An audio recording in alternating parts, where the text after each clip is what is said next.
The views expressed in this interview are those of the individuals and do not reflect the official policy or position of the U.S. government, the Department of Defense, the U.S. Navy, or the Naval Postgraduate School. Welcome to the Trident Room, brewer of stout conversation, unfiltered and on tap.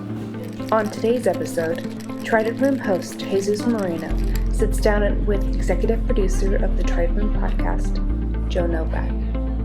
Today we have the distinct pleasure of having with us Lieutenant Colonel Joe Novak, the executive producer of the Trident Room, and in his distinguished resume, he has been a F-15 pilot, emergency room doctor, and now working on his master's for human systems integration, and his PhD, hopefully, in modeling.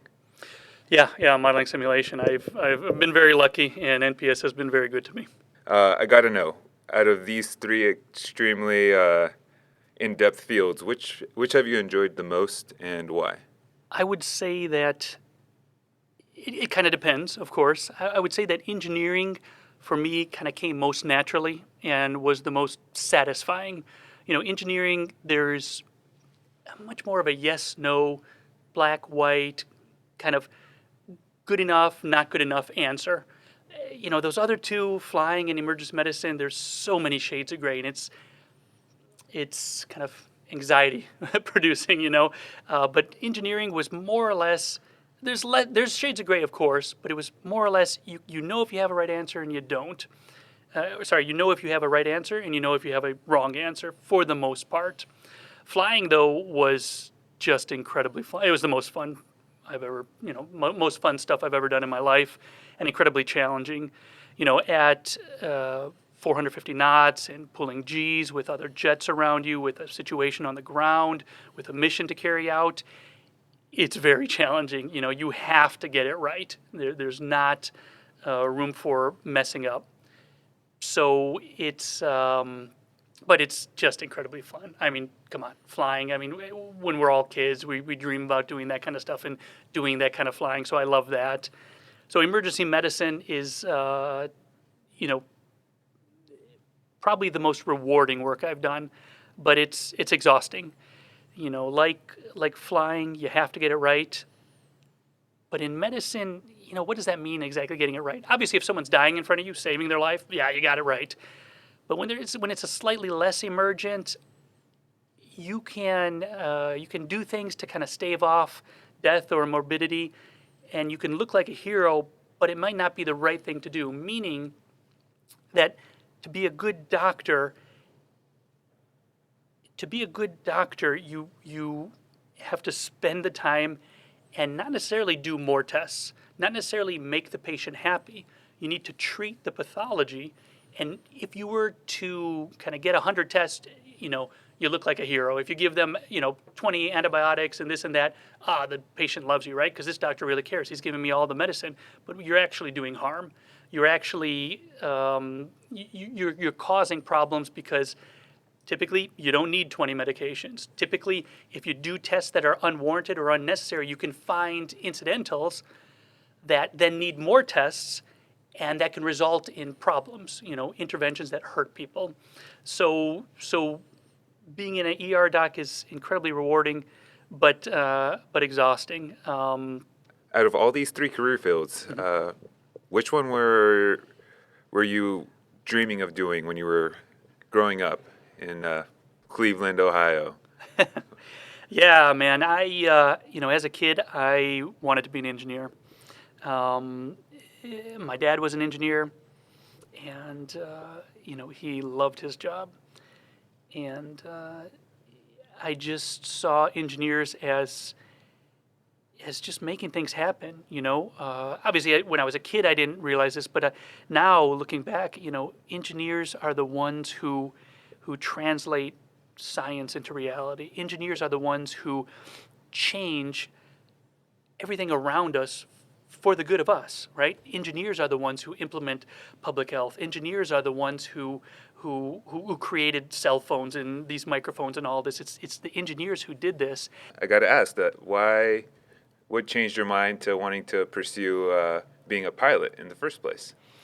Yeah, so I was in school studying engineering, and I loved it, mechanical and aerospace engineering, and I was in ROTC, and it was a great detachment. I really felt like I found a home, and initially I wanted to be in some research labs or what have you.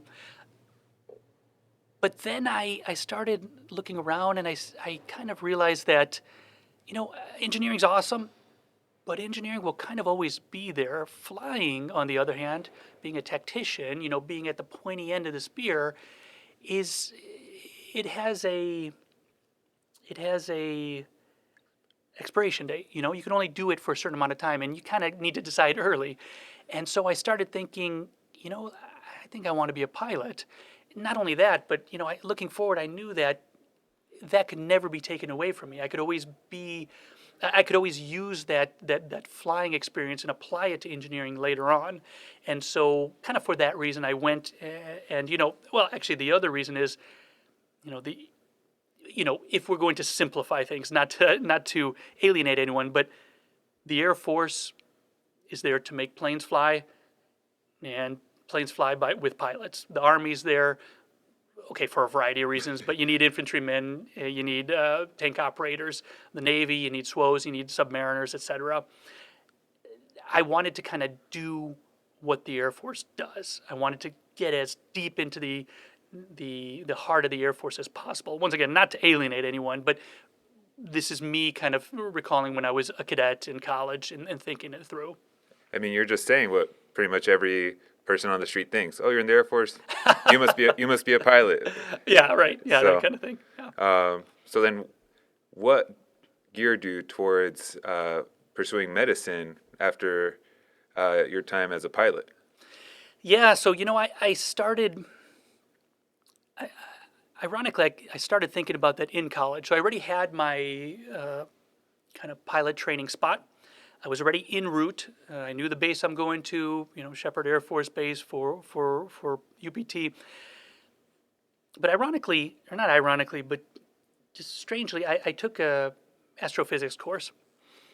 And this astrophysics course dealt with, astrophysics. So you get a bunch of hydrogen atoms in space. They start twirling around. Stars happen, planets happen, people happen, etc. So then I kind of started looking inside, looking closer, not way out there in space, but looking closer. What kind of emulates that amazing system I learned about in astrophysics? And I started thinking about the human, right? You give us oxygen, you give us water, you give us food, and bam, this amazing being happens with all the amazing, incredible things we can do. Not only that, but like the engineering of the human is phenomenal, the most beautiful machine on earth. And so I started thinking, well, kind of that's interesting. I'm on this path. I'm going to be a pilot. But let's keep that in the hip pocket. Maybe I can do that at some point. Maybe I could be a physiologist, or I can, kind of do medicine. Along the line of, there's pilot training, and then next comes what's called Introduction to Fighter Fundamentals. When I was at IFF, I met a pilot who was also a doctor, and I thought, wow, that's odd, and how cool. I started talking to him, and I learned there's this thing called the pilot physician program. The Navy calls it the dual designator program, or, they're dual designators. We are pilot physicians in the Air Force. And so I started looking into that, and I thought, oh yeah, I got to do this.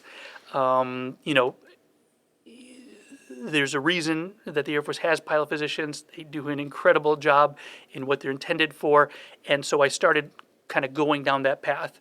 It was still, this was a decades-long plan, or years-long plan, because, you have to get seasoned in the jet, and then you can apply to this program, and then you could go to med school, et cetera, et cetera. But it's something that's how I came to it, basically. So you saw the opportunity, and you're like, I can't pass this up. Exactly, and that's, God, the military has so many of those. I mean, we're here at NPS and DLI because the military has these crazy opportunities, and they're just left and right. There's just, you can't live enough. There's not enough time in one's life to take advantage of all these opportunities. Yeah, I completely agree. In your time being a pilot, was there something that you did or something that you learned that helped you in your career as a physician, or in your studies for your PhD and master's? Yeah, absolutely. I mean, everything. So as far as flying, there are just heaps of analogies to the world of emergency medicine, particularly, resuscitations. And when I say resuscitations, I mean they're dying in front of you. You have a trauma patient, or you have an elderly CHF patient or whatever who's not able to breathe. These are emergent situations where the MD or the DO, the doc, has to take control of the situation, has to figure out what's going on, has to determine a course of action, and has to execute it, all the while looking at dozens of inputs, feeding on years of experience, and coordinating a team of many different individuals of different kind of skill levels. So, in fact, the first podcast I ever did was on an emergency medicine podcast where I was talking about this exact question, like what you can take from the world of fighter pilots to translate to emergency medicine. And yeah, probably, I mean, there's several things, but probably one of the biggest nuggets was that leadership is key. You have to take control of the situation, and you have to run the team, because if the MD or DO isn't running the resuscitation, there's a vacuum of leadership and bad things can happen to the patient. So yeah, in that regard, lots of translations from flying to medicine. And in fact, it's a big area of focus or area of study among just in medicine in general. And not only pilots, but in the British Medical Journal, there was several articles talking about kind of modeling a resuscitation by looking at a SOF team or a Marine platoon with lots of things changing, lots of different people, the fog of war, the fog of medicine happening, and how to save lives using the same kind of principles that special ops teams or Marine teams use. As far as the PhD and master's, yeah, I would say flying helped teach me the importance of asking the question why. You have to ask why several times, kind of like a 5-year-old, right? You ask why like 10 times, and there's some wisdom to that. You get to the root of the issue. So the point of getting a PhD is to learn the skills and tools necessary to solve problems that haven't been solved before, to figure out new ways of solving problems, to figure out new methods of solving previously unsolvable problems. So what about from either aviation or medicine? Is there any overlap between either of those fields with your current studies? Yes, absolutely. As far as kind of aviation overlaps to the PhD and the master's work, I would say that aviation helped me think through problems and determine the best course of action. So with flying, for example, you got to think through, when you're dogfighting, okay, if he does this, I'll do this. If he does this, I'll do that. If my radar's degraded, I got to do that. So there's, thousands of possibilities and permutations of things you need to think through, and then figuring out heuristics so that when you're executing, right, when you're in the jet and you have to do it, you can't think. There's no time to think at 400 knots and 8 Gs or whatever. You have to just execute. But you're executing based on this library of knowledge you've amassed from previous flying hours and just thinking things through.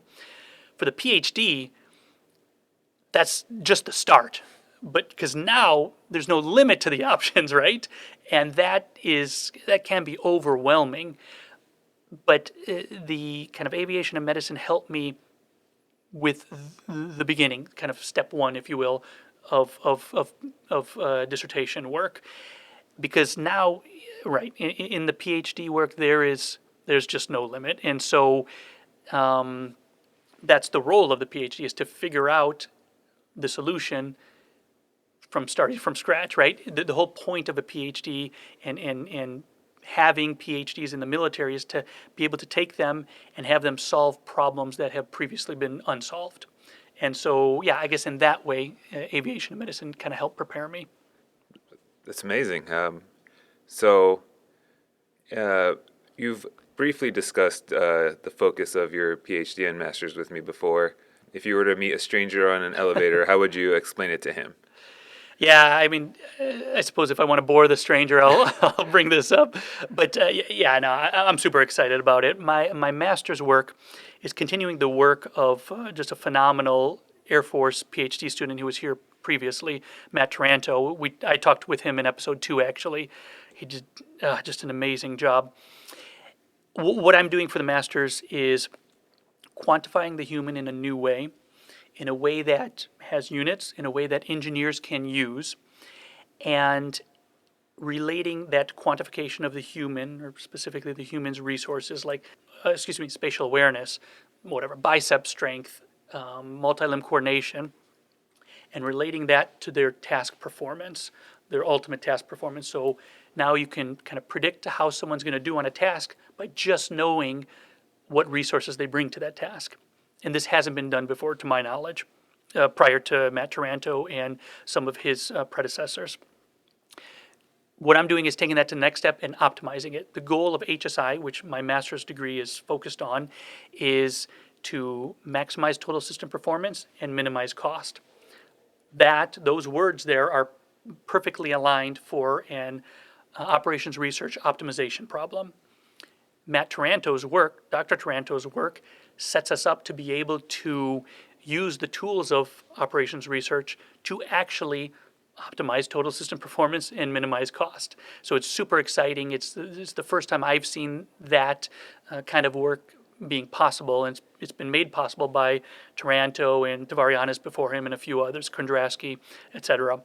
So that's the master's. For the PhD, and this is where it's really exciting, there's now a possibility to hardwire the human into systems design. So what I mean by that is digital engineering and model-based systems engineering are all the rage right now in the defense acquisition lifecycle. General Mattis, when he was Secretary of Defense in 2018, he put out a paper saying, let's go down this way. And the Air Force and the other services have embraced this. So we are doing model-based systems engineering for systems, for tanks, for planes, etc. But the human still isn't being modeled in MBSE, kind of in the MBSE language, if you will. So using Taranto's work, I am, with my committee, am looking into how can we model the human so that it is a constraint on the system. It pushes back on the system when the system wants to do things that are incompatible with the human. So, for example, kind of a simple example, if the system makes it such that the human driver of an MRAP or whatever, has 2 feet by 2 feet by 2 feet space, it's just not tenable. If we could model the human in MBSE, then the human can push back on whoever's trying to make that change on the system, i.e. to make him not have much space. That's just kind of a simple example. There's hundreds of other examples, but bottom line is modeling the human in model-based systems engineering so that now the human has a say in the defense acquisition lifecycle. Okay, so usually they just make equipment first and then worry about how the human's going to fit in it later, if at all. And if your research goes forward from now on, hopefully they will think about that in their equation when making this equipment. Yeah, that's a good summary. Yeah, you read any human factors paper, and in the first in the first paragraph, they're always saying something like, the human's considered an afterthought, the human as an afterthought, and you're exactly right. The human considerations always get pushed back because it's expensive to deal with it, because there's a variety of reasons. But yeah, your summary was right. And so this work can hopefully be one of the early steps that in 5, 10, 15 years, maybe we can have a sound model of the human so that systems are designed around the human instead of the human being plugged into and pushed into and forced into a system that's not a system that, you have to spend hundreds of hours training the human to work, or that you have to, or that you have to select very specific people to just even fit in the system, for example. Yeah.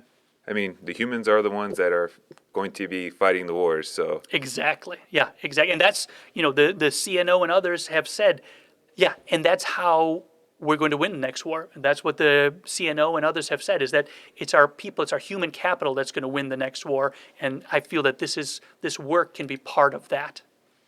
Yeah, it's really exciting, and I think really groundbreaking and important work. Yeah, I hope so. And I mean, you beat me to my next question. I was going to ask, what kind of return on investment is the Air Force and the DoD getting on a physician, pilot, PhD, the $1 million man, almost literally? Well, thank you for that. Yeah, I mean, we're so blessed to be here at NPS. We are being paid to go to school, and so I take that very seriously, and that's why I jumped on this. I could have done the master's and been done with it, but this opportunity presented itself, and this PhD work can close the loop on what Taranto started, what my master's work does, and what needs to be done next. It could close the loop so we can present kind of a finished solution or a finished product to be taken forward to the next step. And so, right, my hope is that with the investment of me being here, that the DoD will see millions and ultimately billions of dollars in the future. I mean, that's a bit magnanimous and probably overstating it. There's still lots and lots and lots of work to be done, but hopefully we're getting the foundations set so that it can be taken to the next level. Yeah, it sounds like it's going to be, but how much time and effort you've been putting into this? Fingers crossed. Yeah. Thanks for joining us in the Trident Room. This episode was recorded July 26th, 2021. For more information about today's guests and topics, please visit the show notes.